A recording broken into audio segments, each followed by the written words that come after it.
Welcome, everybody, to Catfish Weekly, along with Chad and Josh. I'm Lyle, and boys, we got us a really good guest on tonight. We're going to have some fun tonight. We're going to talk about something that I'm never going to do. Ride the kayak. But if I was going to, I'd get Ryan to show me how to do it because he knows how. How you doing, buddy? I'm doing great. Man, it's great to have you on here again. We're looking forward to this. Been looking forward to it since we come up with the idea. I'm glad to be here, buddy. I love coming on doing y'all's show. It's been over a year since I've been on, I think. It's been a little bit. I've had to beg them for about a year to get you back on. I was like, look, there's so much talent in Kentucky between Ryan and I that we have to get you back on. Well, the only way they got me to get back on is Lyle promised he would put D on camera. Oh, he lied. Chad would never agree to that. I heard she found out you were going to be on, and she's not even watching. Oh, that's probably highly unlikely. Yeah, I'd say you're right. She's probably got tape over the bottom right-hand corner of her screen. Well, before we get into this, Chad, what do you say we welcome everybody into chat tonight? Sounds good to me. What's going on? We got Mike Sampson, Jersey River Rat, Benoit Fishing Outdoors, Dan Brewer, Nebraska Wildcats, 3 Nights, Burrito Catfishing Lady, Sean Abney, Brad Becks, Ryan, Mike Irvin, Cindy Stokes, Mullet Man number 7, Member Catfishing Crappie, Outdoor Wicked Adventures, John Boy's Catfishing, Joe Buck 66, Member Cool Cats Fishing. Ryan, you might know this guy, Muddy River Catfishing. Oh, Chris Flores in the house. Yeah, absolutely. Good to see Chris in here. I'm one of his heroes. You're what? Yeah, I won't say it again because it's a lie. I already asked for your autograph. I had to pay. He's the only one that I had at CatCon that I had to pay to get his autograph. We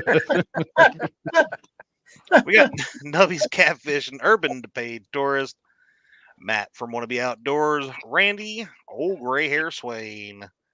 There's Member Get Hooked on D Fishing, says, I love your face mouth, Chadwick. Wabash Nate. Again, that's a lie. She didn't say that. Yeah. Staying 3. Michelle, it's all mine. Member Rigging for Fatties. Ben Lampkins. And even though they're not here, and I love their name, I'm going to say Schmieder with a Cedar. Yeah, Schmieder of the Cedars. Schmieder of the Cedars. They're not even in here yet. Dave Funk in here. Anything is possible. Oh, Dave is the Hoover legend. He is, isn't he? Yep. I'm to the bottom. We only got 20 people. What? Oh, 64. Well, we're at 64 and slowly climbing. Oh, okay. Well, that makes me feel better. I feel important now, Chad. Oh, there they are. Schmieder of the Cedars. There they are. Northern View Outdoors. What's going on? They just thought they were going to get to hide out tonight. We say hi to them anyway. That's right. We say hi to them. It wasn't even. I was say I like the name too much. Absolutely. Northern View says got me in the middle of a boat repair. Well, always fun. Butterflies and sunshine. Welcome, Greg Burgess. They're still coming in. I spent half my life in the middle of a boat repair, and I don't even use a boat. Do you still have a boat, right? I do. It's in the shed out there. That's the glitter rocket. Yeah. Well, I knew I'd seen you in one. I knew you had talked about having one. I seen you made a video with one time or two. Yeah, I did. I did a few videos in my boat, and I did a few videos in Dave Otbrook's boat, the Monster Cat. Mm-hmm. And I'm actually probably going to do a few videos in that boat again this year. Me and Dave's been talking. We're going to try to hit up a few tournaments together. So nice. That'd be fun. Very nice. That'd be fun. Yeah. That was supposed to be my boat, but whatever. We're running out of daylight here. No talent, Chad. Read between the lines, pal. Ryan figured he would start out here in the yard while we got a little bit of daylight and give us a run through of his kayak. Yeah, I'm gonna try. I don't have much on it. It's loaded up and actually ready to go to Alabama, but I've got if I can do the camera, it's been a minute for me on the live stream. The XI3 24 volt, 54-inch shaft. I just let it stick up yay high when I'm fishing. It doesn't really affect anything. I've got the active target. That's my live scope pole that I made out of a trolling motor. I've got the 360 Millennium seat. Monster rod holders on the gunnels on each side, and then I've got 6 on a rod rack all the way across the back. It's fairly plain Jane as they come. It was originally a 2-seater kayak. It had a seat here and a seat back there, and I stripped it down. I actually left the seats at the Not Marine dealer when I bought the kayak. I didn't even bring them. And that's about it on the kayak. I mean, I've got just the regular run of the mill. I've got my 8 Muddy River rods over there ready to go. A couple of bait rods, my bait coolers. This is the bait cooler I actually take on the kayak with me. Measuring boards, because that's how we do our fish in the kayak tournaments. I'll open the truck. I don't know if you'll be able to see in there, make sense of it if you can, but yeah, that's just a black hole. Ah! I got scared for a minute. I've got my life jacket, my planer boards, all my electronics stay in there. Basically, everything you take on a boat, I take with me. This is something I'll show y'all when we get in the house. That's big time for me is my rig pack. Rig pack. Yep, it's I keep all my rigs pre-tied and in there, so when I get to a tournament or get to a place where I'm fishing to make videos or whatever, if I roll up and I've got 8 dragging rigs set up thinking I'm gonna be dragging for the whole tournament, I end up there and I've got too much current or situation calls for suspend fishing or whatever, I'm ready to go. Rip those rigs off and just tie more on and I'm good to go. All right. I got my GoPro laying here. I've got it. Simple GoPro on a selfie stick. I slide it right down in my life jacket. And then I've got one that goes on the seat of my kayak that sticks up above my head. I don't think I've done a video with that yet. It's So let me stop you for just a second. You're not using a chesty mount for your GoPro? no, so with the life jacket on, the chesty mount either goes under your life jacket and then the camera ends up covered up with your life jacket. So it's always blocking it and it's in the way. So what I do is I take this and I keep it set like that. And then that sits in my chest and it keeps it on the outside of my life jacket all the time. And it holds it perfectly. That sounds like a heck of an idea. Chad, you need to try that. Does Chad even own a life jacket? I don't think Chad owns a GoPro. Actually, I have 2 GoPros sitting here, and I do have life jackets in the boat. Thank you.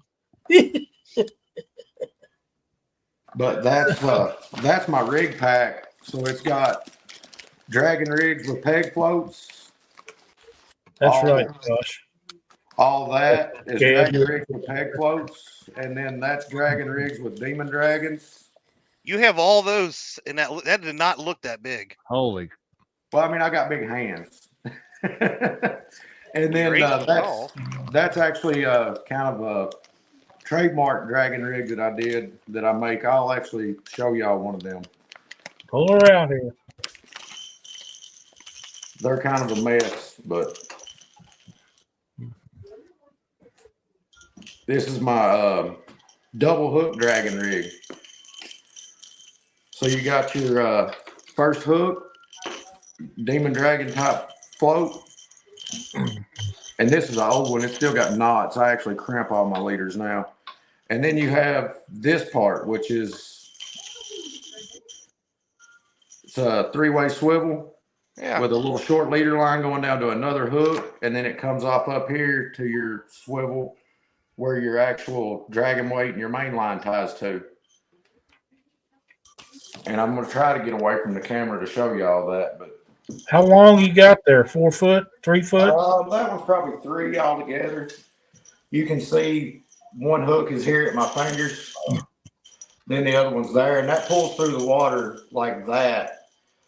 And you've got, I got it tangled up, and you've got a bait at the top of the water column, and you've got a bait lower in the water column.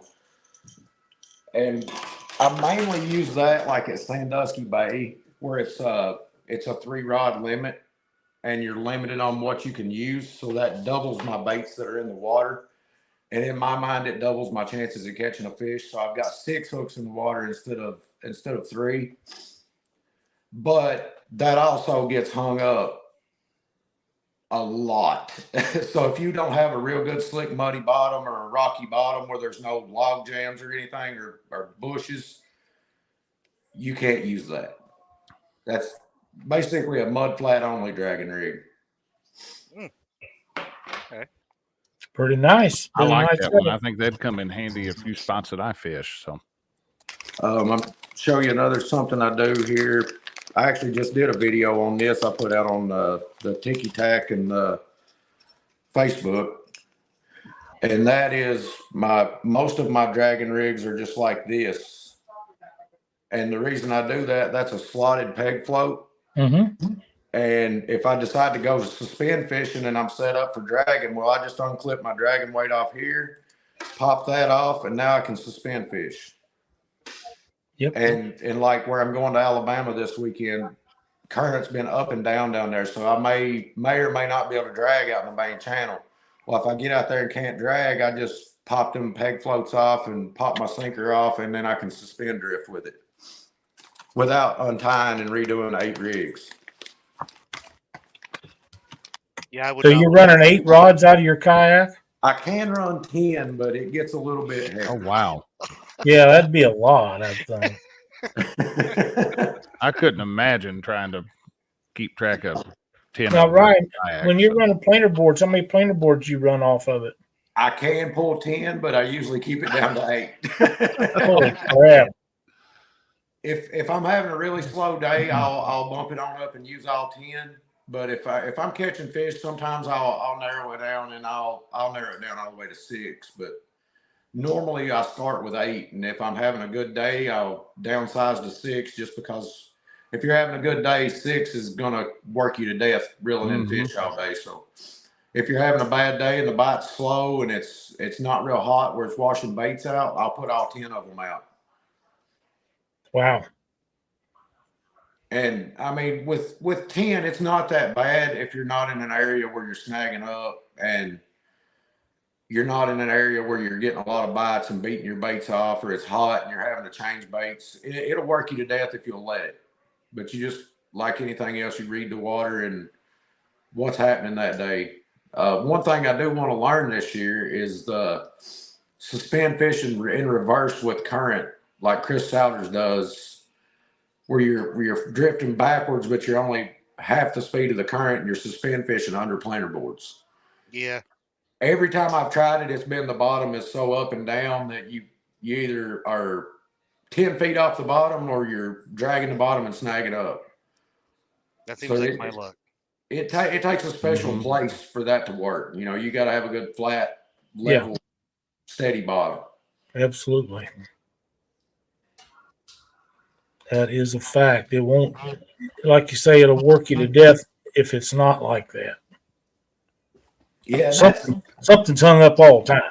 Yeah, and that's what happens usually when you try to run all 10 boards, is you've got one way up on a ledge or 2 way up on a ledge, and then 1 or 2 right at the ledge. And the ones out in the middle of no man's land, out in the middle of the channel, usually ain't too bad about getting hung up. But the ones you end up running up on the ledge, that's where all your trees and garbage, and then the ones right down in the ledge, that's where all the timber collects. So, and I go through a lot of planer boards when I'm doing that, because I will not reel up 9 rods to go chase down 1 planer board. Yeah, I don't do that. I don't either. They're just I'll go back and try when I'm done with that drift, but other than that, they're just. I usually mark a point on my graph where I broke it off at, and then I'll try to remember where the wind was blowing and the current was going, and I try to use that to go back and get it. But If you're somewhere where there's a lot of boat traffic, you probably lost it. I You was going to say, probably did, how many boards have you lost? So A lot. Not lot of me. My rear end will reel up every single one of them boards and go back and get it. If you're in a tournament, you ain't got time for that. Yeah, I mean, you're looking at an hour to reel them all up, go back and get that board, and then reset if you've got 10 boards out. Yeah. You might have caught 3 fish in that hour's time. Yeah. And it only takes one to win a tournament. I mean, Hey, the right one. My boards are precious to me. I got a comment, but I'm going to let it fly. Yeah. So big I shout got out to BCAT boards, by the way. Boards 10 gets you 10% off there. Hey, with a deal like that helps. fishing like you guys. You're going to need that 10% off to keep up some of the price. You'd be surprised. Well, 2 things. One, I'm glad that you left those 2 seats down there at Knott Marine. That helped me get an even better deal on my boat when they threw them in. But tell people really getting into kayak fishing. I know you've been on here before, but for somebody like Lyle who's really looking forward and interested in getting into kayak fishing, I tell everybody that's wanting to start out, they start out, the first question they always ask is, what kind of kayak should I get? And I tell them 2 things. Number 1, get what you can afford. And number 2, try out several different models in your price range. These kayak dealers, I think the closest one to me would be Knott Marine. They will let you put kayaks on the water right there at the dealer, most of them, and try them out. And they'll take them down there and put them in the water for you and say, take it up the creek and back. Do they have them in midget size so we could take Dockery down there? Well, I don't know. I had Bob Britt. They make kid size ones. Oh, okay. I did have Bob Britt in mine. Somewhere on the internet, there's a picture of him sitting in my kayak. So I bet that looked like a regular sized John boat with him in it. So that's what people don't realize. I mean, Chad, you've seen my kayak up close, but yeah, it really is as big as a John boat. I mean, it's 48 inches wide and 14.5 foot long. It's as big as a John boat. Oh man, I'll give you $10 for that one. Yeah, right. Well, back up. I should have got Keith's name. Wait, there's another one back there that's autographed. So have Keith's name on it too? Set, and this was made by the man himself. So this has got to be worth at least $50,000 to $500,000 to $1 million. Oh no! Oh wow! I like Keith a lot, but I don't like him that much. Yeah, Keith. I can't make the interest payments on that kind of money. I'm about to drive back to South Carolina just to get autographs on planer board. Yeah, me too. If they're worth that, I am too. We'll just carpool. But they have a complete. Those are a complete set along with a fishing and stuff anchor that is in the truck. But back to what you was talking about. I mean, you can spend ungodly amounts on the kayaks themselves. I have been in a $4,500 Hobie kayak, and I started in a $300 Lifetime from Walmart. What I have now is an $1,800 kayak I bought at Knott Marine. I mean, I ended up in a mid-grade kayak because that's what works best for me. If you're good at DIY and stuff like we was talking about Keith, get what I got because you can build everything yourself and make it work and build it how you want it. That's why I have what I do. Boys, I'll stop you for just a second, if you don't mind. I met this young man today, Blake Smith, while I was out fishing.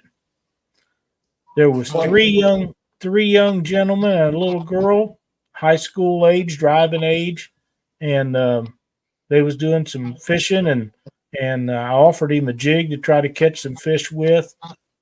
These are the nicest young people you ever met in your life. They're the kind that you want to see when you go fishing. You want to meet these kind of kids, and that's what I met today. And before we left, before I left, because I had to get back, I said, would you like to have a pack of jigs? And I had a pack of jigs that had 10, 12 jigs in it. He said, sure. I said, you take a picture with me and you can have these jigs. And his little girlfriend took the picture of it. I was so proud that these kids was out there. It brings back the faith in humanity to me. So Blake, thanks so much for joining us tonight on the show. Absolutely. That's what it's about right there. Yes, sir. Exactly what it's about. Yep. You can continue now. Where were we? But no, we was talking about kayaks. The New Canoe Unlimited, it's another kayak in the roughly, I think, $2,000 range. You know, you can buy bolt-on stuff and everything for those.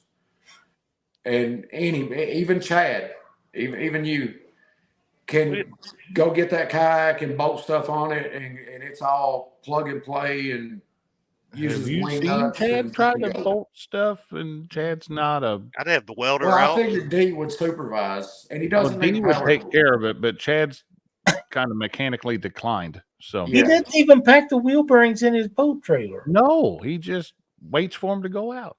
So I can't You say didn't a need word about that. As much as I travel, I have a spare hub and bearings packed in my back seat because I'm too lazy to Look. repack my bearings. I feel like the easiest way to do is just drive it until you think it's about time to have to repack them. Go buy you a new boat. Okay, well, that's not a bad let idea. Joe and Yeah, Charlie. I'm gonna have to pass on it. Let Joe and Charlie repack them before they sell it again. Yeah, I'm gonna have to pass on it. So I'm curious, Ryan. When you were walking through your kayak out there, you said you're running a 24-volt trolling motor. Yes, the motor. What kind of batteries are you running out there for that? I have a 100 amp hour 24 volt. It's not the Lifetime brand. It's the cheapo from Amazon, whatever it is. It's actually an RV battery. Okay. It's made for the battery that goes in an RV or whatever. I think it was $500 on Amazon. I've been running it for a year now, and it may kill out on me this weekend, but it's been great so far. And I would think out there that lithium versus those big lithiums have come so far, and the price has finally broken on them, and they're getting real. They're getting affordable. It weighs 41 pounds. Now, I actually destroyed a kayak over batteries last year at the end of the year because I was running 2 lead acid batteries for the 24 volt motor, and I had like 160 pounds of batteries in the back of it, and they busted the hull. So, lesson learned. When I got a new kayak, I went ahead and spent the $500 to get a battery with it. So, did I miss it, or did you say what brand this one is? Mine is a Jackson Take 2, which is 2-seater. It's a tandem kayak. But as tall as you are in there with me. I was gonna say, why did you get? Did you think Lyle was going to go with you, or is it because you're 8 foot tall? Hey, Lyle, she wants to see you, not Chad. I definitely want to see Lyle. Well, thank you so much. I heard that you was looking for me at the Catfish Conference, and I stood you up. Yeah, you did. You stood me I'm up. very sorry about that. Maybe next year. Maybe. Well, I'll let you know for unless sure. you come next year. Okay. I'll see what I can do. Bye, guys. Bye. But yeah, I mine see, is, Jed, that's what you're dreaming about, buddy. She would have asked me for my autograph if she would have known I was at CatCon. She walked by you at CatCon and said, "Isn't that one guy?" I said, "No, that's not him." Oh my god! Wow! Oh, nice. Oh man, that's hilarious. No, I remember all this when I'm taking your belt. Let's see your muscles, Chad. Oh, Yeah, you ain't getting no belt. ain't got no muscles left. Now, that's coming up real soon, isn't it? The King of the Tennessee. Week from this coming Saturday, I think. Okay. Yeah, there's 2 different days. I think the 16th is the first day. We're fishing the 23rd. Yeah, we're gonna be sitting in the same spot. It's all Are right. you going to tie your kayak onto his boat so he can just drag No, it? he's gonna tie his boat onto my kayak. Hey, we can have a pooling contest. Well, that will hardly seem fair. Yeah, I don't see where that's going to work. I just need a third boat. I need a third boat out there recording when I take off, and just you see Ryan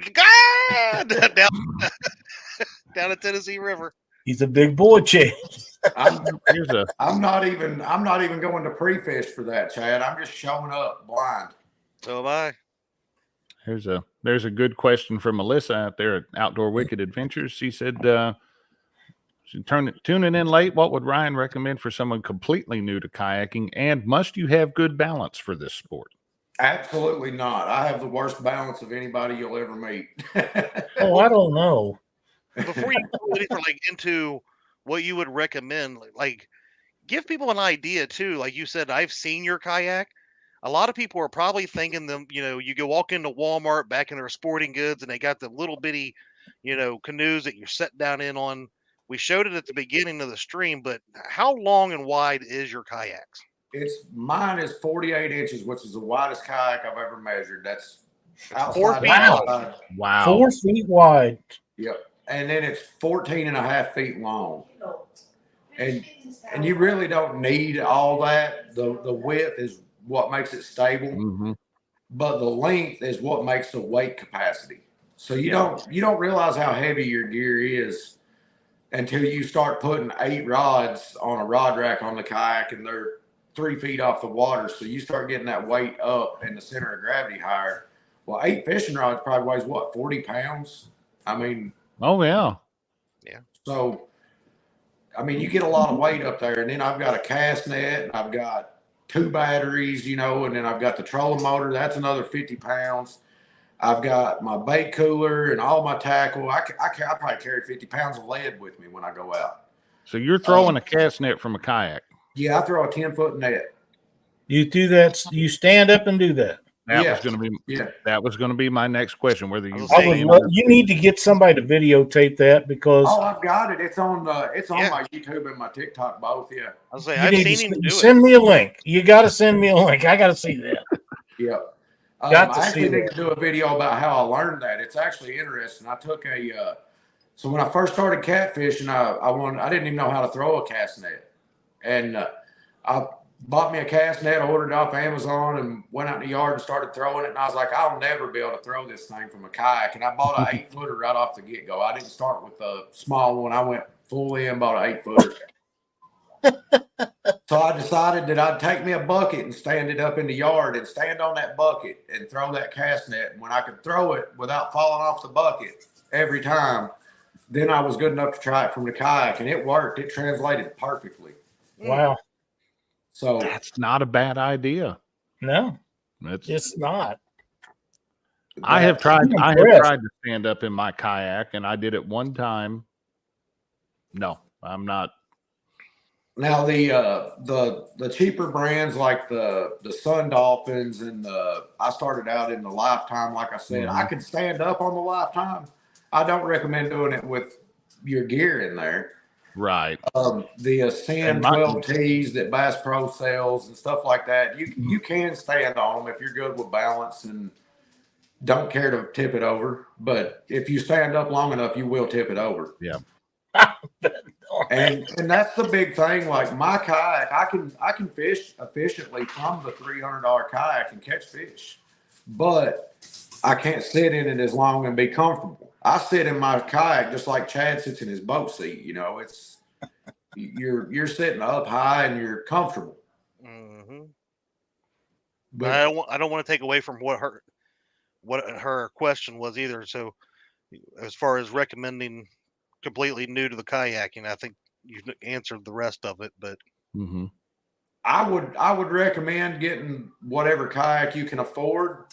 Demo a few different ones in that price range at whatever kayak dealers near you. I recommend Not Marine just because they've been good to me and D Fields.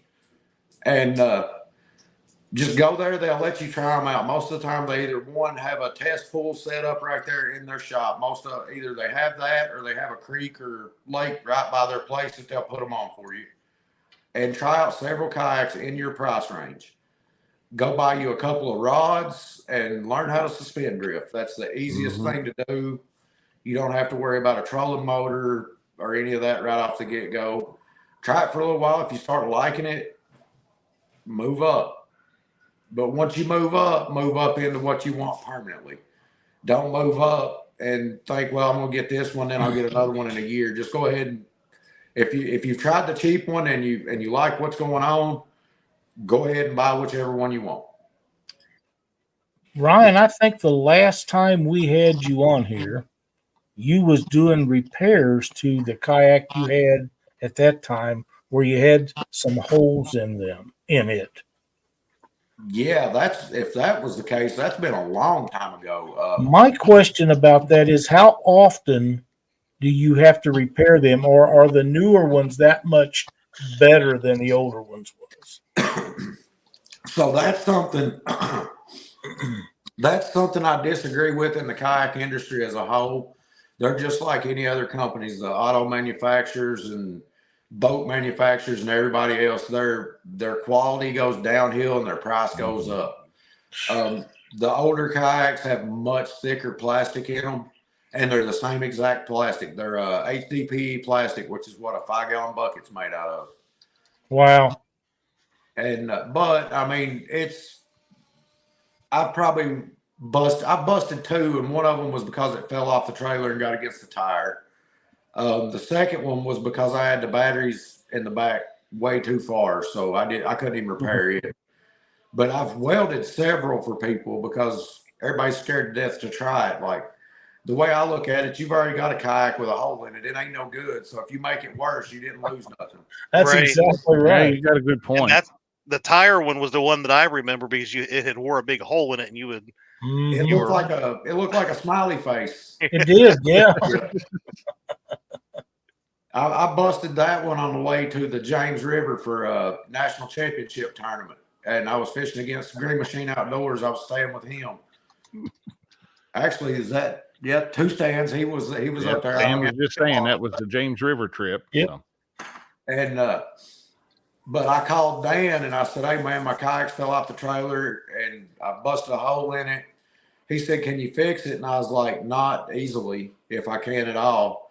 He said, "Well, what are you going to do?" He's like, "Come on, I got a kayak rigged up. You can use it. Come on." And I said, "Well, I'll tell you what, if I'm over halfway, I'll come on. If it's less than halfway to my house from where I am, I'm going home." Well, I looked at the GPS and seen it, and then I GPS where my house was, and I was 1 mile past halfway. Oh. So I loaded up and went on, and Dan was actually pretty cool about it. He met me at the ramp. Actually, Stand 3 had been fishing out of the kayak. When I pulled up, he actually had bait in there for me. So I pulled straight up to the boat ramp, threw my rods in there, and we took off fishing. Nice. That's some good people right there, ain't they? Yeah.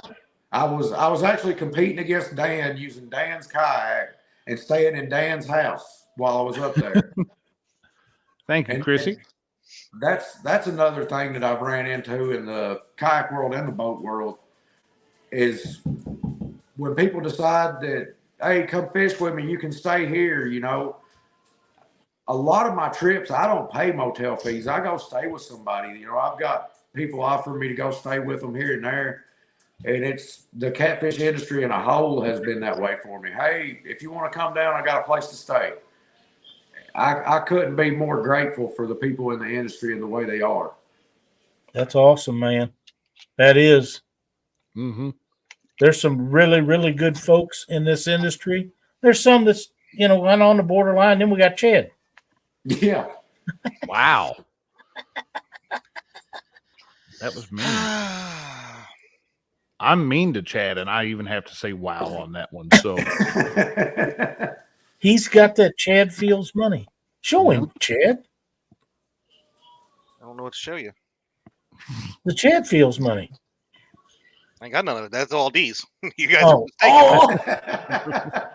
But speaking of being nice, we have 92 people now watching. I've seen they're in the mid-90s, but we only have 48 thumbs up for a great guest, giving you all kinds of insight into the kayaking world.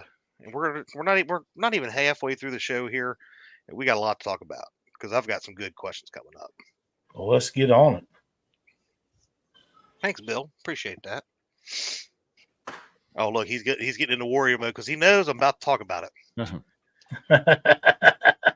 We talked about here. You got coming up. You do a lot of the year-long kayak tournaments.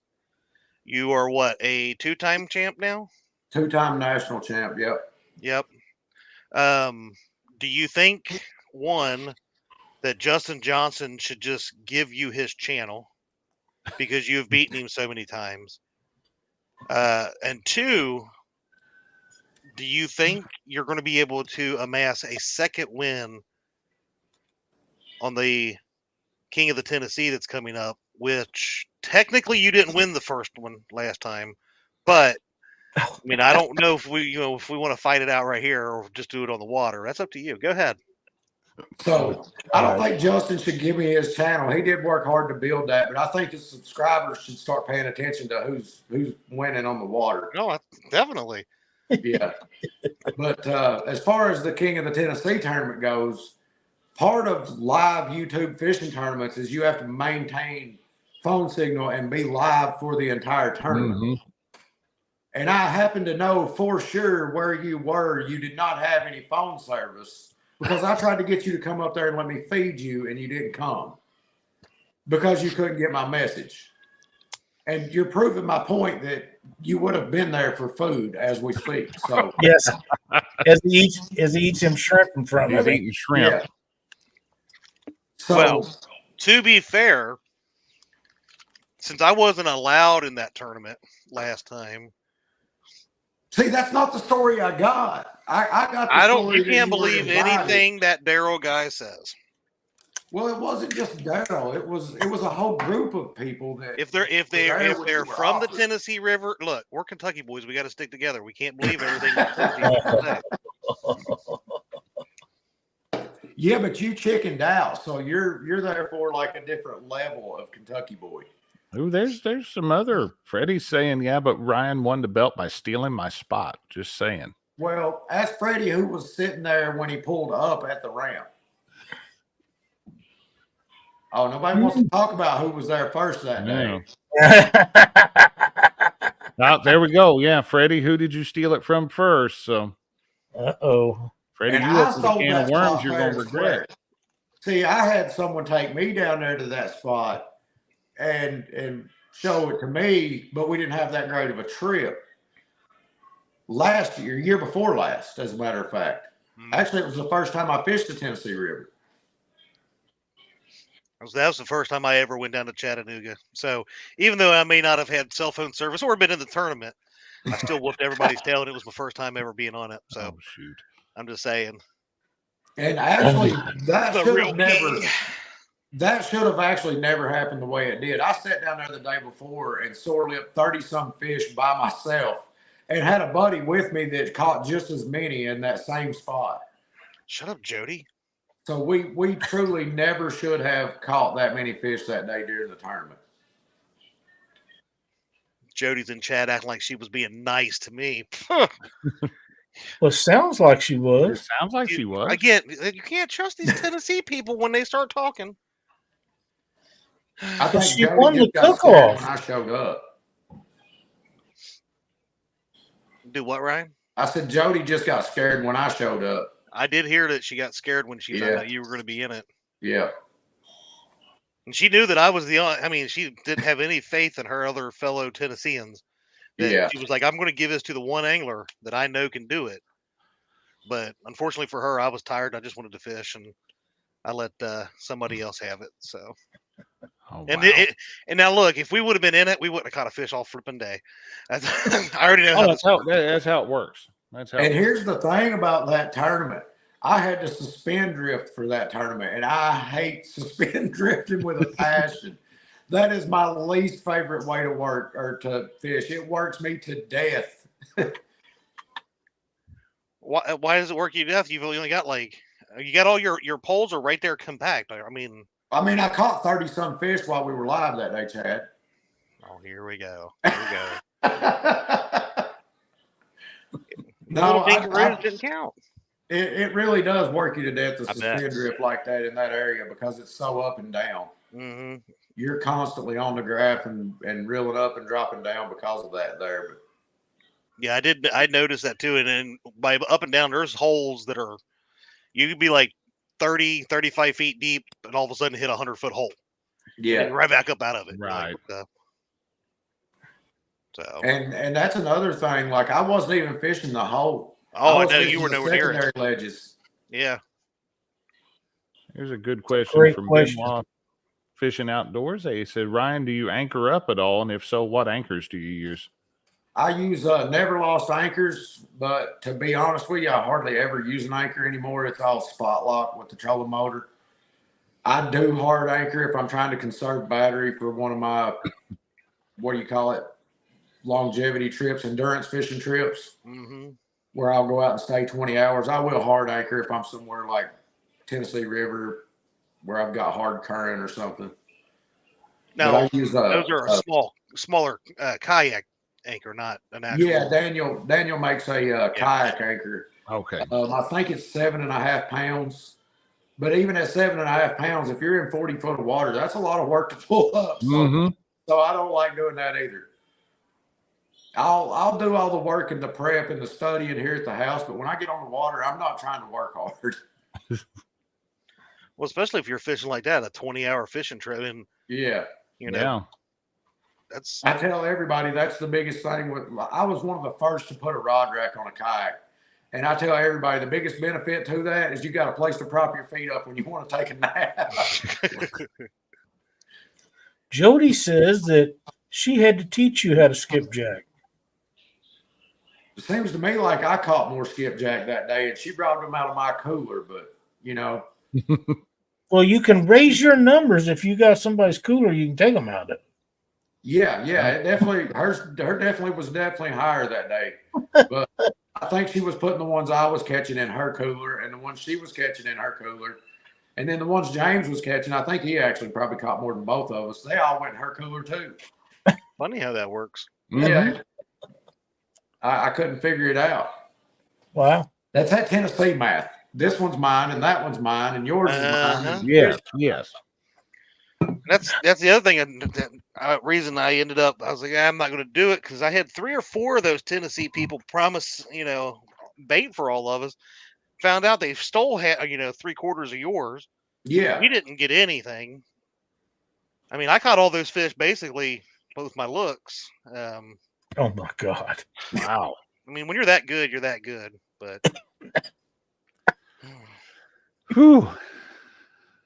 But for the most part, anything you see anybody do off their boat, except run 60 miles an hour, I can do on my kayak. And as soon as I find one that will hold up a 300 Mercury, then we'll probably find I want to see. I want to see that. If I'm you get it thinking you don't need no 300. Trust me. I tell you what, you meet me down there on the 23rd, and we'll get you up to at least about 50. I thought your boat topped out at 37.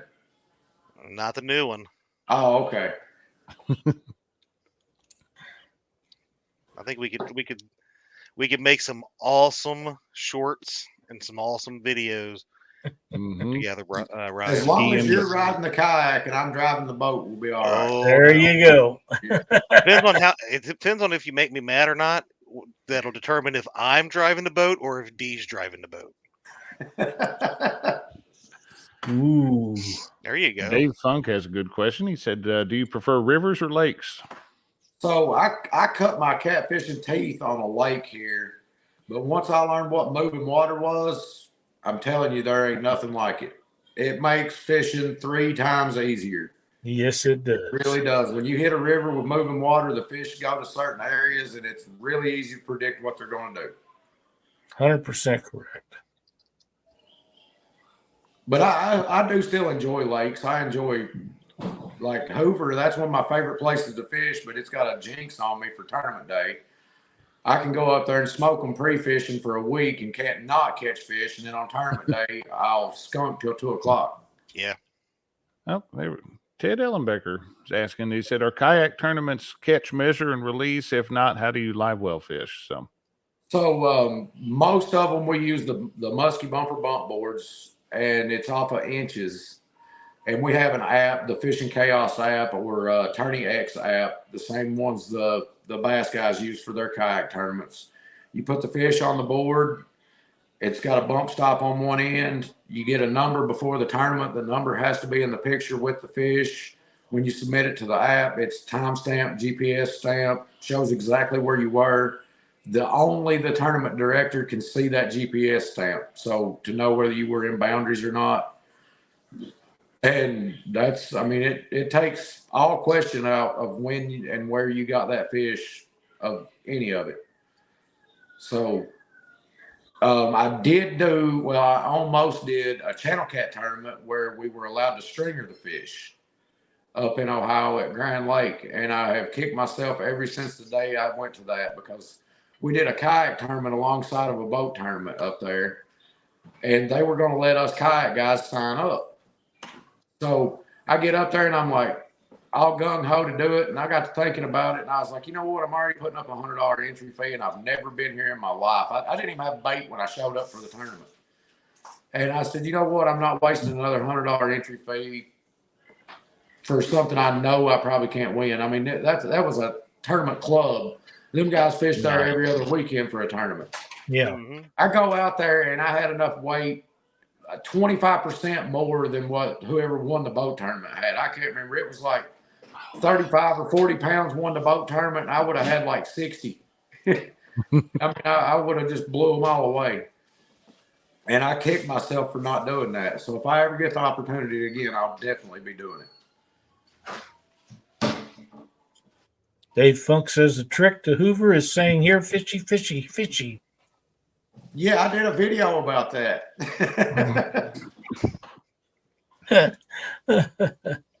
Here's something I think Lyle would love. I want to hear how much you like, since you've learned how to bump from the kayak. That's something I wasn't really going to talk about, but since you brought it up, it is a very dangerous thing to do from the kayak. Yeah. I mean, it is. If you're not highly skilled on a kayak, and I probably shouldn't even be doing it most of the time, don't do it. But that was the real reason I went with the 360 seat and the 24-volt motor, is so I could get in them hydros at like Chickamauga, Nickajack. I'm wanting to try Wilson and Wheeler while I'm in Alabama this week. But I'll stick my kayak right up in the hydros, right alongside where all these guys are bumping, where you see them with their boats. And it is sketchy. And turning my seat backwards on the kayak made it more sketchy, because when you get up there and them bulls, the water just spins the kayak whichever way it wants it to go. A bull will hit you from this side and you're spinning that way, or it'll hit you from the other side and you're spinning that way. When you turn the seat backwards, you can no longer see that coming at you. So it's you're just holding on and you're riding it out. Two things. One, I'm sorry I brought this up, because now I'm like freaking out just thinking about it. But two, you don't have to. You can bump in other calmer areas. Yeah. Just saying. But are they the best areas? Better than No, they're what probably I'm not the hearing. best areas, but hey, Guerrero. What's up, Guerrero? And I blame all that on Bob Britt, because he took me bumping for the first time at Chickamauga Dam, and I ended up with a 58-pound fish. Yep. Was my first bite I ever got bumping. So I was hooked from that second on. I was like, oh, I think I can do this from a kayak. And you can. It don't mean you should, but you can. and the way I handle those fish in that hard current like that, when I hook up with one, I just kill the trolling motor instantly. I let the fish go where the fish wants to go, and we stop wherever I get it in the kayak at. So what's your biggest fish you've had on your kayak there? 81 pounds. That was by math. That was in no way put on a set of scales. And how long of a ride did it take you for? Actually, probably 200 yards. Oh, wow. River. It's not bad. No, that's really not. No, it's I actually hooked one that I believe was bigger than that. I was suspend fishing up here next to Louisville, and hooked what would have definitely been the biggest fish of my life at the time, and fought it for about 30 minutes. Well, when you're fighting a fish from the kayak, you're on the boat, you can use your whole body, and fight that fish. On the kayak, all you can use is your biceps. You can just pull the rod and reel down, and you don't have that full body movement to use. So I fought that fish for 30 minutes and never even got to see it. Wow. And I reached down. I said, all right, something's got to give. I'm doing something. So I reached down, tightened the drag up, and as soon as the first click on that drag clicked, the line popped. Oh. And I mean, that was instant heartbreak. And I was still just running 4 rods at a time then. I just reeled up everything else, went back over to where I had hooked that fish at, dropped my other 3 lines back down, and started retying my rig back on. Before I got the rig tied back on, the 81 hit and jerked the rod down, and I thought it was going to turn me upside down before I could get it out of there. I mean, same exact spot. I was literally could almost reach over with my rod tip and touch the bank from where I was sitting at, but I was sitting in 40 feet of water. Wow. Yeah, you had the magic spot going on there. That day it was. It sure was. Have you been back to that one? Is it several times. I was going to say, you get one like that, and even if it never produces again, you will always go back to that spot. It's actually 2 weeks after that to the day is where I got my PB flathead. 2 weeks to the day later. Nice. And I've got that spot patterned out now that I can tell you almost to the day, the 2 month period that I've got to go up there and catch big fish. Is it coming up? It definitely is. You know, I'm not too far from you. Well, if you want to take your brand new boat up there, I'm not responsible for any lower units we destroy. Oh, wait, is it up there by the falls? Yep. Yeah, screw that. I've ripped the motor off my kayak up there before, so that tells you what you got to go through to get there. Wow. What's Mark say? I see him in there. Mark's been posting your link. Yeah. Oh, I appreciate it, Mark. But yeah, that spot up there pre-spawn that's the juice. It's really hard for me to not go up there. Yeah, you have a day like that. I'm pretty sure you're Absolutely, right. Yeah. I think I've took 3 other people up there and got their PBs since I did that. Yeah. Wow. And I do want to fish that area more, but yeah, I don't want to tear up my boat. Well, we can fish the lower, but I'm not taking your boat to the upper unless D is there and says do it now. But you know, she kind of crazy. She might. I've seen Daniel Remar go up there and never come off plane. Woo. But he's been there for 30 years and knows every rock pile in it. So. What is that on the Ohio River? Yeah. Yeah. Yep. And it's one of the very few, actually the only protected area of the Ohio River that I know of where commercial fishing is not allowed. Well, if it's got that much stuff in there to tear things up, let them go. Let them tear up the nets and stuff. No, because they can destroy a fish population up there in just a few minutes. If they lose all their stuff, they get tired of buying it pretty quick, though. I took Corey Jeffers. I think you guys had him on the show. Yeah. Yes. I took him up there in his boat, and which the water was up a little bit. It was at 14 foot on the gauge. And we went up there and we destroyed the smaller fish that night. And he wanted to go back the next night. And I already had plans or something. I was going with somebody else and couldn't go. And he went back the next night and tore the lower unit out of his boat. So it's never good. I don't think he tore his lower unit out. And then when he went to load his boat, he backed the trailer out the end of the boat ramp and about ripped his trailer apart. Oh, God. I don't think he's been back since. I don't think he'll be going back there. Between that and his Louisiana trip, what all happened with his boat, I can guarantee you he will never, ever even back my trailer into the water, let alone take a boat for a Jeez, oh Pete. But Corey's like me. He fishes hard all year, and he really doesn't take the time during fishing season to maintain his stuff. So he's no different than any of the rest of us. We just go hard and don't take the time to do all that. Yeah, that's what you got to do if you're that serious about it. You just go there. You just go hard all the time. And that's what Steve Douglas told me one time. He said, "Buddy, if you want to make it in this business, you have to live it." That's right. He said, "You have to live." I didn't know you could make money in fishing. I thought you just Just had to start out rich and just lose a little bit at a time. That's You just basically have to fish off plastic Yeah, boats. no. Can't do that. Be like ice fishing. I ain't doing that either. Yeah, me neither. Yeah. Mm-mm. Hell, there's a lot of places though. If you fell through, you can still touch the bottom. Yeah, most everywhere in Ohio. I still love the first time I ever met Ryan in person was over here at Tanner's Creek. We were come walking down the ramp where him and Kayak Mike was, and Kayak Mike I thought was a little rock. I thought he was a little rock sitting over there on the side of the boat ramp because he's so tiny. But I'm at the top of the ramp and I'm looking eye to eye with Ryan. And as I walk down, Ryan just keeps getting bigger and bigger. And by the time I got down there, I was like, Yeah, Josh is kind You of ain't like that that big. too. you ain't that big. You ain't Yeah. that big, he said. Oh wow.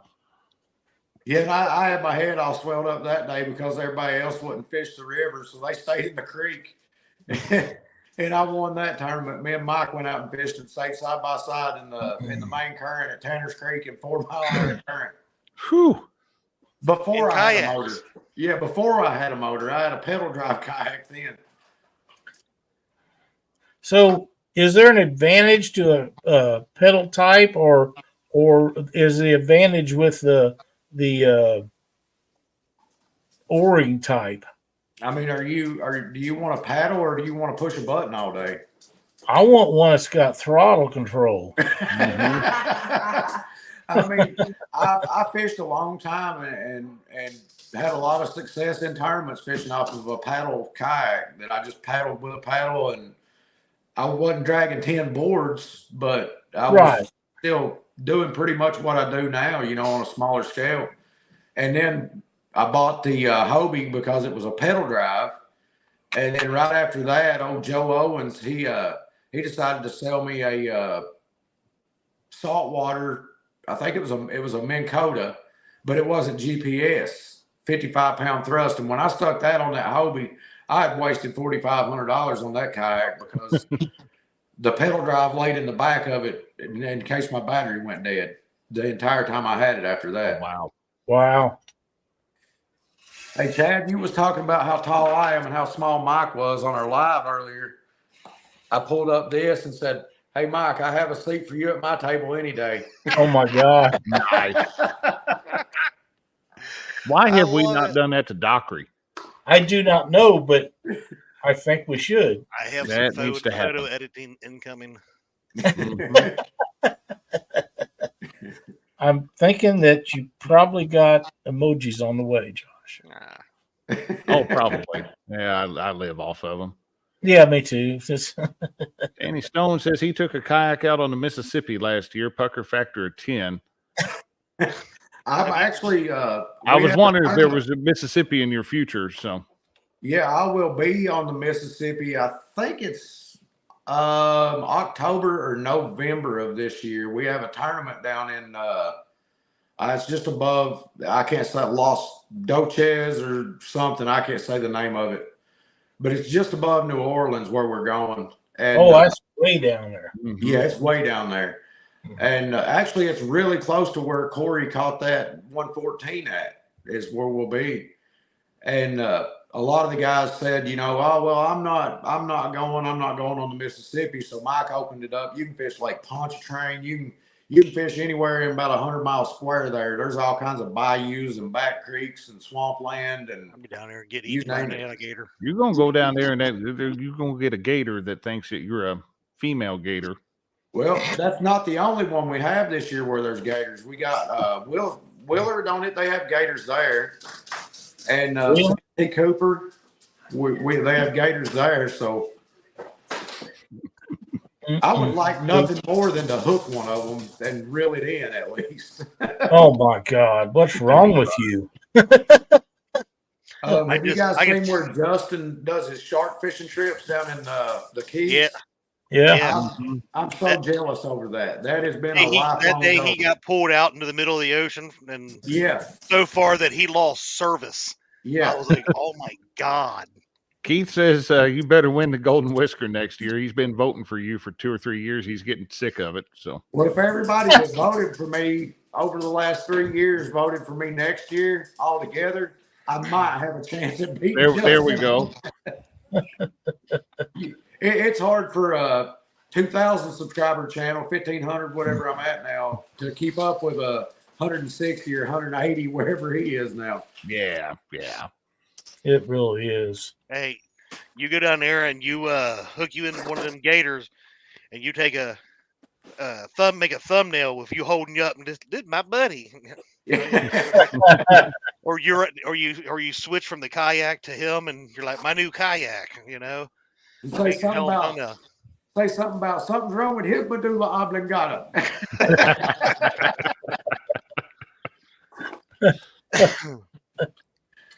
Yeah, I used to want to wrestle a gator, not anymore.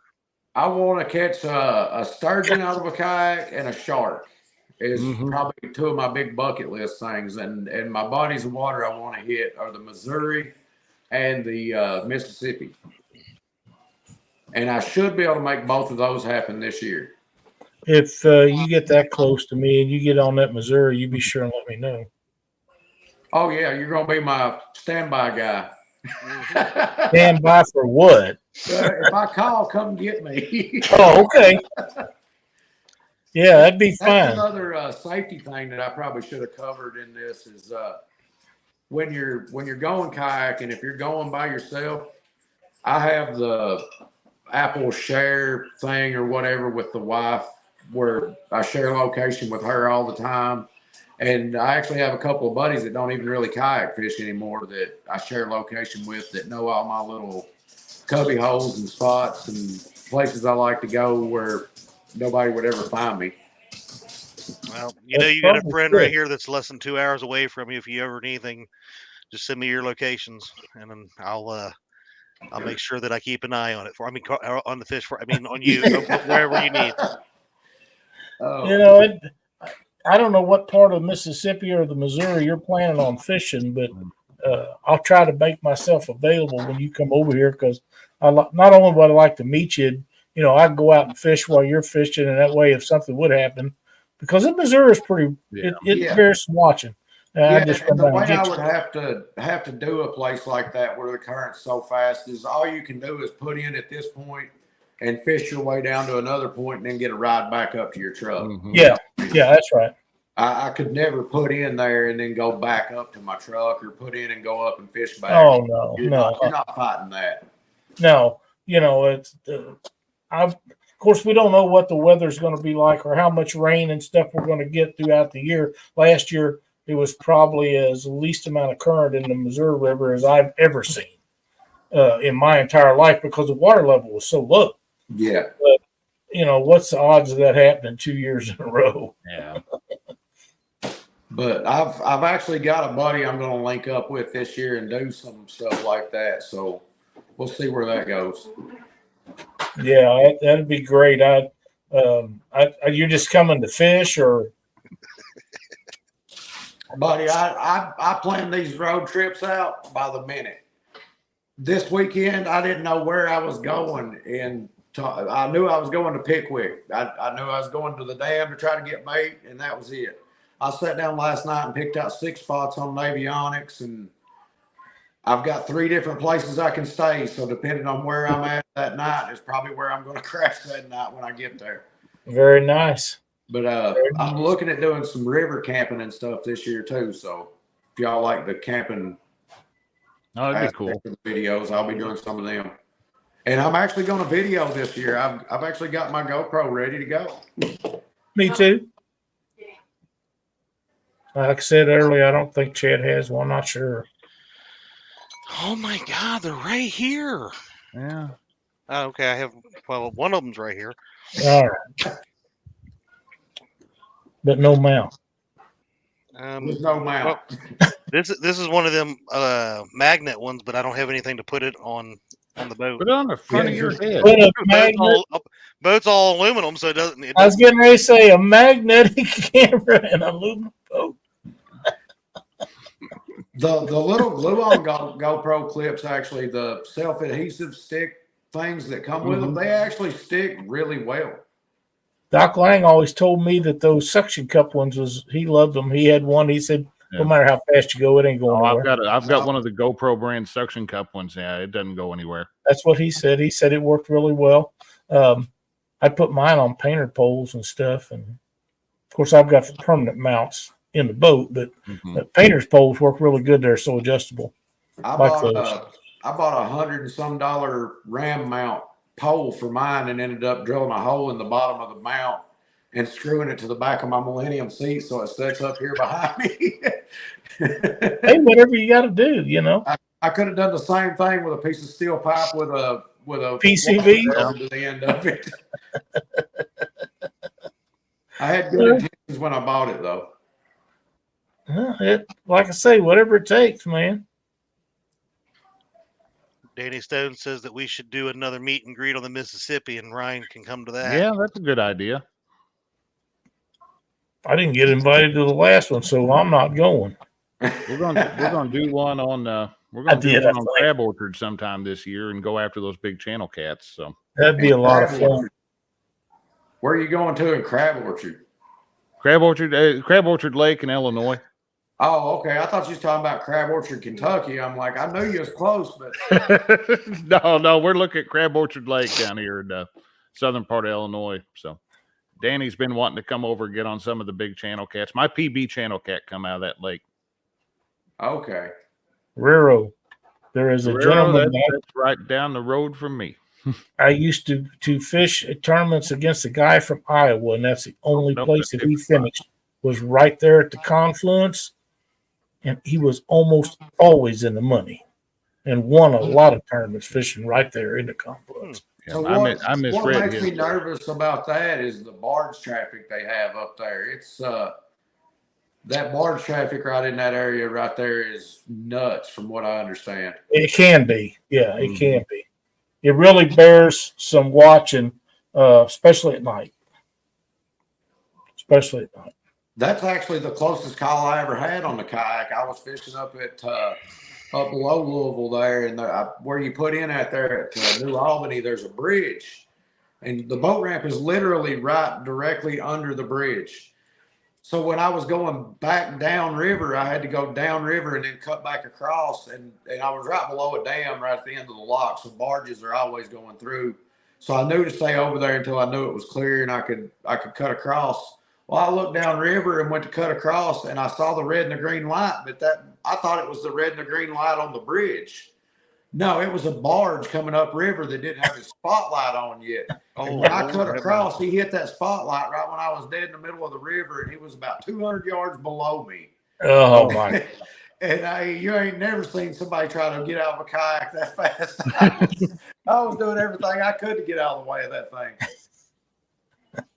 But the barge lights looked exactly like the bridge lights. So because he was so close to me, he was way up here.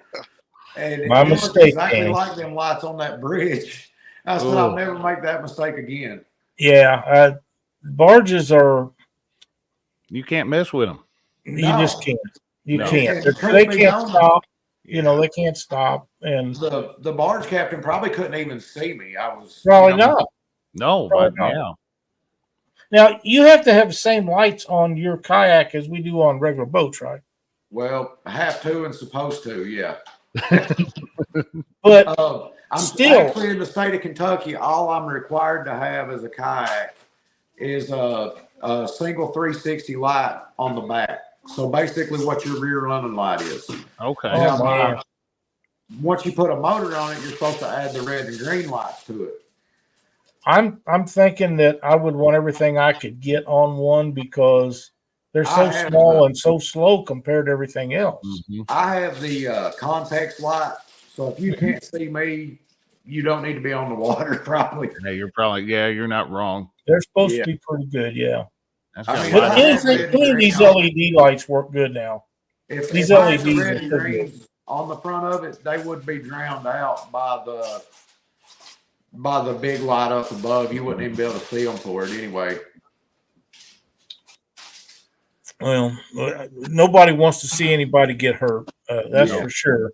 But You're right though. Up there below the Alton Dam, it bears some watching, and there is quite a bit of barge trapping, and sometimes there isn't that much, but most of the time, between there and downtown St. Louis, there's quite a bit. Yeah, that's what a buddy of mine was telling me. He said that's probably the one stretch you don't want to do. And I said, well, what if we started out just below there and did a float trip downriver? And he said, well, you could do that. And he said, but you've got something about a set of shoals that are down there below that area somewhere. It's a chain of rock bridge. It's an old bridge that used to be there 100 years ago that was made out of rocks, and they don't use it anymore. And the only thing, it's below water level almost all the time, unless the water gets really low, and then you can see parts of the old bridge. But rarely can you get through there. Now, I know a guy who used to take his mother up and down through there, and he would jump up over that bridge, but he knew where everything on it was. Yeah. Jason Messina can take you through there, and you're safe because he's not going to get you hurt because he's been through it a million friggin' times. I don't go through it. I just don't, because it's the best way I know to tear up something and get hurt, and I just ain't doing it. I'm not going to. But if he was with Jason, he said, we're going through the chain, just zip up your butthole because he's going to take you right through it. And I'm just saying he'll put you through there and you won't have any problems. But there is a fucking factor when he do that. I would like to do like a 3-day float fish trip where I start out at one point and river camp and stay 3 days and do a trip downriver. Well, on the big rivers, the sandbars and places that you camp out, they change every year after the floods. They're different. But there's always some. There's always a place that you can camp and stay, and usually wood if you want to build fires and things like that. And there's always plenty of mosquitoes. I promise you that. But it would be. That'd be fun. Yeah. The Missouri River, if I was going to do that, I'd either start out in the Kansas City area and go to the Columbia area, or start out in the Columbia area and try to make St. Louis, which Columbia's about halfway, roughly. Yeah. But I don't want to do over 3 days, because anything over 3 days without a shower and you or your buddy won't be around each other. That's fact. Yeah, that's fact. Let's see. That is a fact. Yes, Keith, you're right. 75 thumbs up. We're up to 86. Thank you, people, so very much. We appreciate every thumbs up we get. If you haven't subscribed to our channel, please do so. That helps us keep getting great guests like Ryan in here every week. And if you're so inclined, feel free to join our group down below. And, Brian B said, I'm glad y'all got the shortest kayak angler on here finally. He's been crying about it so long. Thank you, Brian, for hopping in and saying hi to us. Absolutely. If anybody in chat is actually interested in getting into the kayak fishing side of things, Facebook Messenger me, or you can send it to Instagram. I might get it in a month because I never checked that. But yeah, you can hit me up on Facebook Messenger, and I usually check that pretty often. So I'll be glad to help anybody any way I can. All right. Do you guys got any more questions for Ryan? I do not. I will like to say, Ryan, every time we have you on here, it gets better each time. Well, I appreciate that. We had a blast with you tonight. Your wife was very kind to me tonight. I appreciate that very much. She was not nice to me. But that's the way it should be. I told her if she was nice to Chad, I needed 2 allowances this week. Oh, that explains a lot. There we go. All right, now I get it. It's a pleasure to have you on here. You're so open and free with information, and everything that you tell people will help people that want to get into kayaking. And information is what this show's always been about. So it makes it extra special when we have somebody like you, then it can explain it to where the novice can understand it and the more advanced people know what you're talking about. Yeah. I appreciate that. No, you're very welcome. Figure out how to get Lyle on a kayak too. So if I was going to get on one, I would want to get on with one around Ryan. He could probably pull my big ass out if I fell in.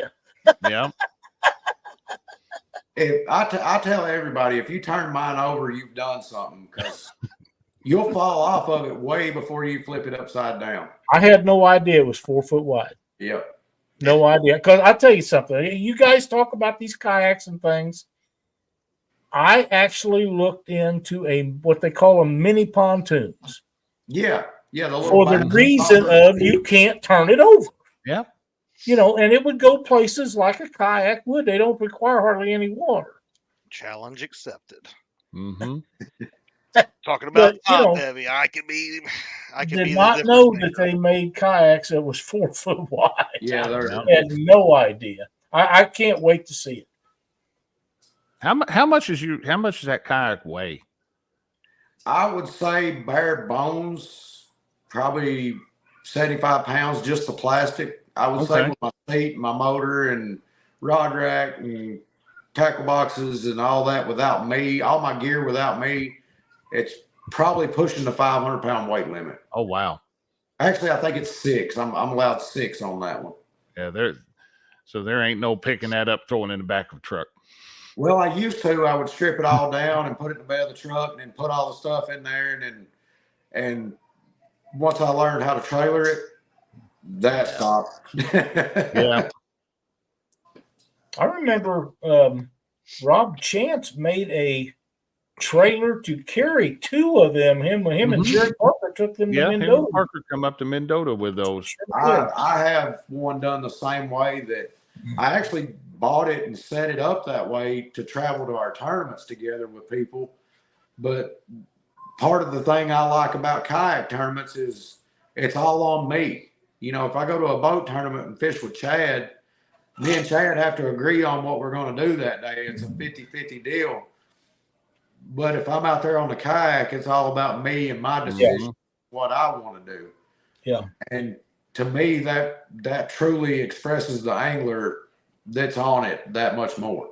I agree. You know, and if you're like most of us, we have the best laid plan that we possibly can make the night before the tournament. And my recommendation to everybody that ever fishes a tournament is once you get that plan made, stick to it. Because every time I get up the next morning and change my mind about the plan, it bites me in the ass. Yeah, but absolutely. At the same time, while you do have to be able to show up and say I'm planning on dragging an area, and I've been there and checked those fish a few times throughout the last couple of weeks, and they've been there and I've patterned them out. Well, if I then show up on tournament day and they moved, you've got to be able to move and change with the condition. You need a plan A, B, C, and D. If they've moved and you can't find them right quick, you go to B. and on down the line. And changing tactics is a big thing in the tournament world. You might get them dragging all week, but then a monsoon comes through the night before the tournament, and you've now got current and you can't drag. Now you got to change it up and suspend drift. So tournament fishing, you can't just pick what day and what times you want to go fish. You've got to go deal with what's there. Ryan D said if you fish a tournament with Chad, he better hush up and do what you say. You are the 2-time national champ. So. I think I just got permission to ground Chad. I got to tell you, Ryan, if you guys get in a boat together, somebody better have that camera rolling. There better be a camera rolling. Yeah, my GoPro's rolling. If I'm on the water this year, my GoPro's rolling. I missed so much stuff last year that I wish I had on film. Oh, I know what you mean. And I've got hours of stuff that I could share with somebody, but you can't use it. Yeah, a lot of mine's that way too, Lyle. Yeah. The one video fun to go back and listen to. The one video clip I have of Lyle is from Mendota a couple years back, and they had I think they tripled up or something right there, him and Cindy. And literally every other word from him. Oh yeah, you cannot. It sounded if you would have done a thing over top of it, beeping it out, it would have sounded like Morse code. Beep beep beep beep beep beep. Is that when I caught that 21-pounder on that ice rod? I think so. Yeah. Yeah, Dockery talked me into taking that ice rod up there, and I was a little skeptical about it. It's only, what, 21 inches long or something. It's not for 28 maybe. That's But like a my surf God, that board was for Dockery. blessed. I've It's not Dockery's height. It was a lot of fun catching them 20-pound channel cat on. It really was. I've got a video of me with one of the Dock Demon rods, the little 30-inch Dock Demons. Yeah. They're called. I put my Abu 7000s on them, and we had a tournament where you had to use those rods. And I caught 3 fish. Probably the biggest one was about 40, 45 pounds.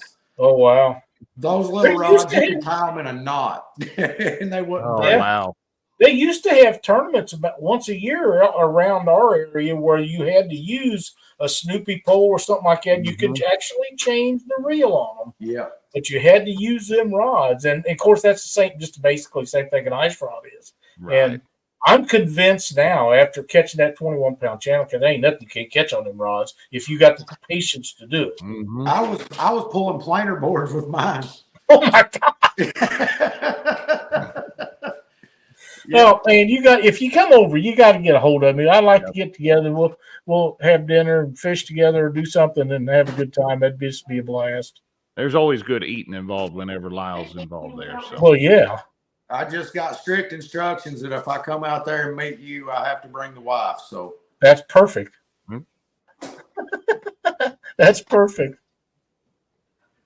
We'll have a great time. I promise you that. There's a lot of things in Missouri you can see that you probably haven't seen when it pertains to the Missouri and the Mississippi, and I've been up and down on both quite extensively. I've been out there one time, and I went to Kansas City for that catfish conference they had out there. And I think Missouri was the most boring state I've ever drove through in my life. Oh, you've never been through Kansas at night? I was going to say, have you driven across Kansas yet? It can't be much different, I don't believe. Kansas, you can see for about 200 miles in any direction. It's just flat. The only time drive down the dead center of the state of Texas in the middle of the night.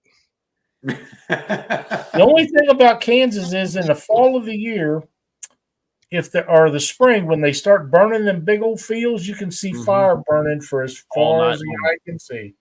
And that's pretty cool looking.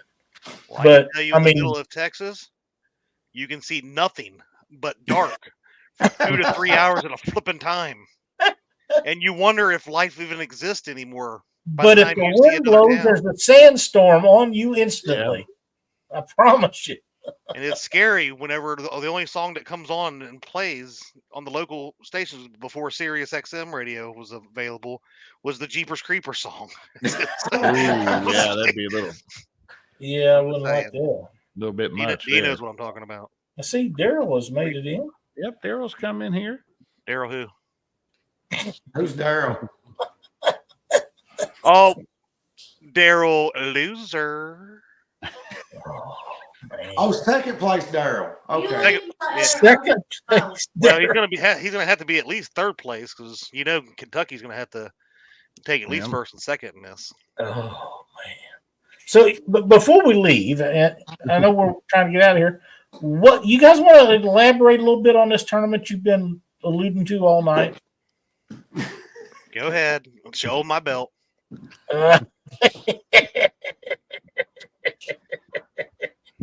Oh. I may.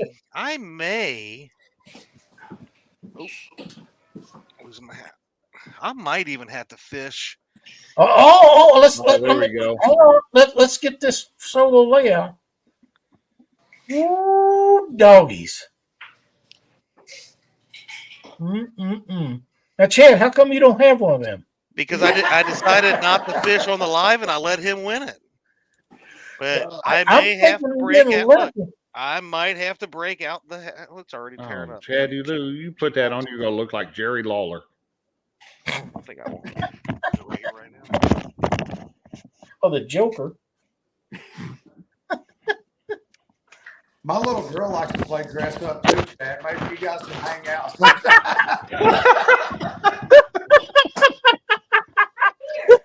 What'd you say? Oh, What'd you say, Ryan? That was Since epic. my little girl likes to play dress up too, maybe you guys can hang out while the rest of us fish.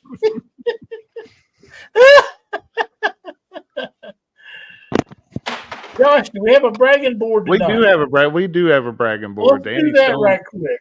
You just keep hollering looking. out for it. So here we go. Let me get it pulled up here. Bragging board 311. There we go. Howdy, folks. It's time once again to take a look at the Catfish Weekly bragging board. This one covers through the week of March the 11th, 2024.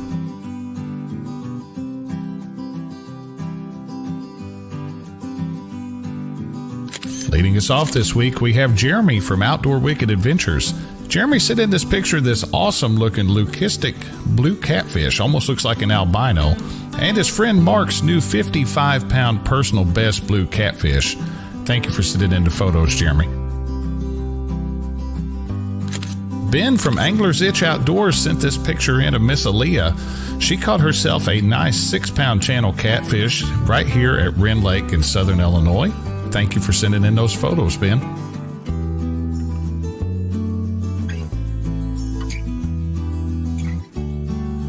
James from Cool Cats Fishing went fishing with his friend Mark for the very first time this year and come up with a nice 31.5-pound flathead catfish. That is a great way to start out your year fishing on the first trip of the season. Congratulations, Mark. Jason and Jacob sent in these pictures of 5- and 7-pound channel catfish caught recently. These are early cold water Iowa channel cats that looks like the bite's starting to pick up in Iowa. Some great fish. Thank you for sharing with us. And closing us out this week with the picture I know everyone's been waiting to see. Here's our good buddy Jerry Parker. He did some birthday weekend fishing this weekend and came up with this huge amount of skipjack herring down off the Tennessee River. Probably enough for the entire year, but as much as he fishes, you never really know. Oh, maybe this is the photo you're waiting for. The very next day, on his birthday, massive blue catfish bottomed out a 110-pound scale. Congratulations, Jerry. That is one hell of a fish, my friend. Don't forget, guys, you too can be featured on the Catfish Weekly bragging board. To be eligible, the fish needs to have been caught within the past 14 days, and we accept pictures of any species of fish.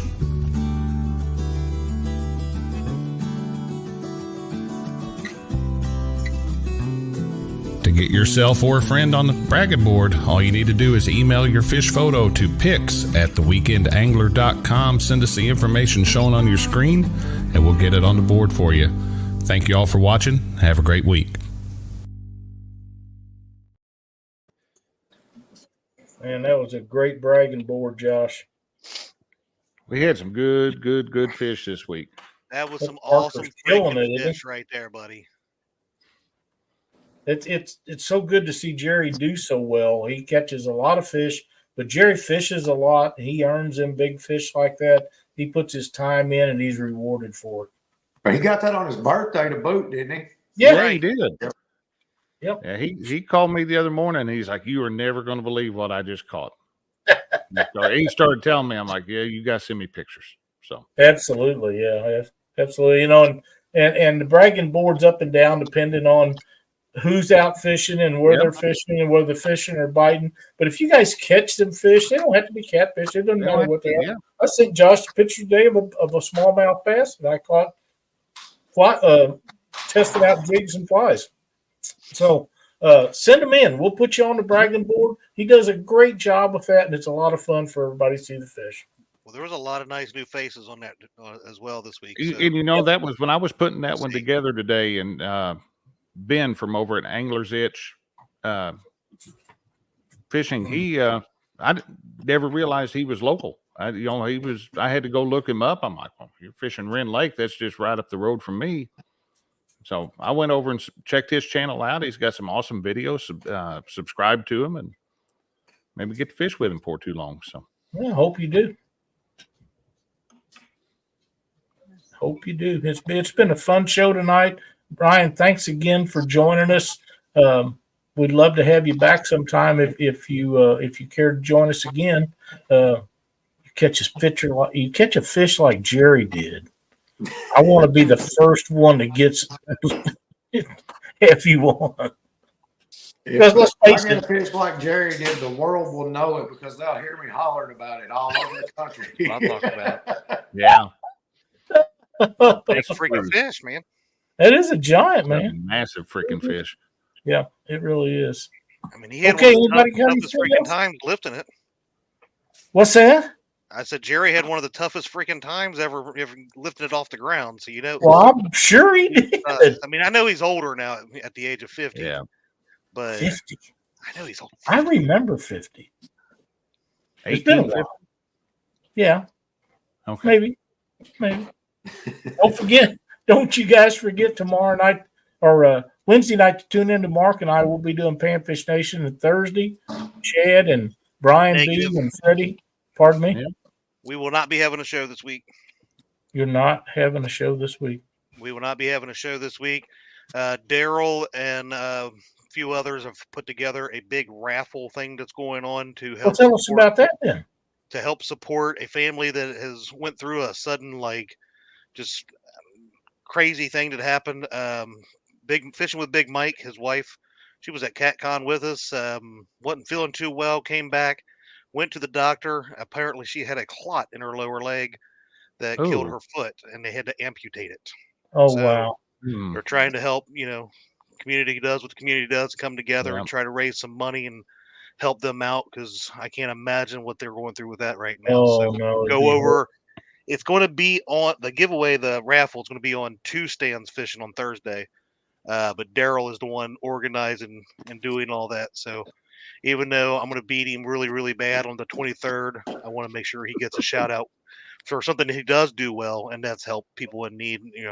Helping the community out. Absolutely, So thank you, Daryl. Yeah. Everybody go check that out on Thursday. So Yeah, be sure to tune in for that. And if you possibly can, help the people out because Mike's a good dude. Been doing wonderful things for quite some time. that is one thing the catfish community does well is They do. They come together when the stuff When the hits chips are down. Yeah. Ryan, you got any sponsors or anybody you'd like to say thank you to before we get out there? Chris from Muddy River. That's my rods. Gotta support him. BCAT planer boards. I got a discount code with them. Boards 10. I'll get you 10% off with them. Monster Rod Holders. Steve Douglas. Never Lost Anchors. I think we already talked about them too. And then Jeff Tate from Mud Snake Dragon Weights. Okay. Very good. Them's the people that help Ryan do what he's able to do. So if you get a chance to support those people, feel free to do so. What do you got going on, Josh? What'd you say, Lyle? You were kind of cutting out for a second. What do you have coming up? Oh, we are going to be doing a couple different projects real soon. We are doing a scramble to get that John boat put together the way I want it because Dad and I will be going to Mississippi before we know it here. And then I've got one of those big old 200 and some odd gallon IBC totes. We're going to be turning that into a bait tank. And instead of doing one long bait tank video that people, you can put on at night and when you're tired and kick back in the recliner and go to sleep, we're going to break it down into individual videos. That way. How did you know I watch videos like that? Because that's what I do. Christina's convinced if I want to go to sleep, I sit in the recliner, turn a movie on, 15 minutes. I'm out. I got you. Well, Yep. yeah, I'm anxious to see that video because I know that's something that interests a lot of people. If you're able to stock up on bait and keep them where you don't have to rush around to get bait every time you go, Mm-hmm. that's something that a lot of people are interested in. So I'm anxious to see that when you get that done up. Fellas, it's been a great show tonight. Ryan, thank you again for joining us. You're always welcome on here. If Chad takes a night off, we'll get you in here to take his place. I know that. There we go. Yep, we can do that. Yeah, just hit me up anytime, bud. Well, thank you so much. Chadwick, I hate it that you're not going to be there Thursday night, but it's a stand-up thing. Donate your time slot for them guys to help Mike out and his family. So Well, kudos. it was the least I could do, for Big Mike and Misty, and for Daryl and Stan for taking and being so nice to asking for me to do that. I appreciate them Absolutely. being That's so a kind to do wonderful that. thing that you all are involved with. Hats off to you all. Thanks, everybody, for watching Catfish Weekly. We'll see you next Monday night at 7. Have a great week, Love you y'all. guys.